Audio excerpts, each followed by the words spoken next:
very much, Minister. And if anyone is finding it difficult to visualize climate change, I just want to introduce you to our artist who's joined us this evening and who is attending COP26 next week, Xavier Cortada.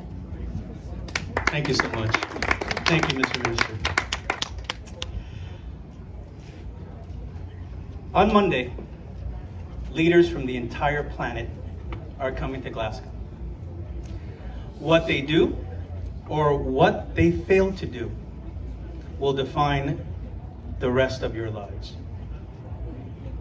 It's that critical, it's that crucial, it's that simple. This is the 26th COP, 26th time that the Conference of the Parties have come together, and I'm so honored to be here today in the country that's hosting it, sending us off to try to effectuate some change. I'll be working with SOS UK, Students for Sustainability in the United Kingdom. They're going to be distributing these tags, but the tags don't say your name. They state your purpose. They also allow you to state your fear, your hope, and your future. Because in every way, each of us are protagonists of that future. Each of us have a role through our work, through our advocacy, through the behaviors we model, to ensure that those we put in office and those that travel to Glasgow do good for us. One of my fears, the name tags that students from all across the United Kingdom will be distributing in Glasgow, is that greed and short-sightedness will win the day. And greed is silly, because no one wins with greed. We are part of this life continuum. We all, in our DNA, have the same nucleotides that created everything that lives, lived, or will ever live on planet Earth. So we have a duty, not just to our progeny, but to life itself. And I remember standing in Antarctica in 2007 as part of the National Science Foundation, when glaciologists told me that the very ice that I was standing on, the ice that is in Antarctica and is threatened and melting because of human impacts on the climate, because of our pollution on the climate, threatened to melt and drown my city.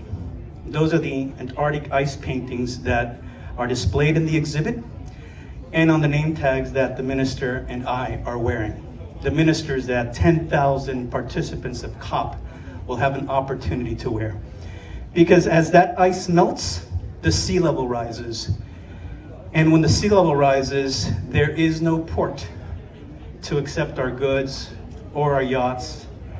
But worse than that, there is no habitat, no ecosystem that will support the communities. And as we are hurtling to 10 billion people, many of which look to the ocean for their food, having the acidification of our waters, having the bleaching of our corals, having the destruction of the things that we ride on these magnificent machines to explore and see, will disappear. So greed is silly. Greed is self-defeating. But greed is what has stopped all the nations of the world to look at our future with open eyes so that we can all deliver it in a sustainable way for the generations to come. I'm honored to have been invited here to share my art with you. If you want, you can take a name tag with you. There's also an online component, it's on the URL at the bottom of the tag, that allows you to voice your anxieties, your needs, your elevation. I met someone here who has my same elevation of 6 feet. Let the people at COP26 know that Fort Lauderdale, South Florida, needs them to act so that we can have a future in this global future city. Thank you so much. Thank you very much.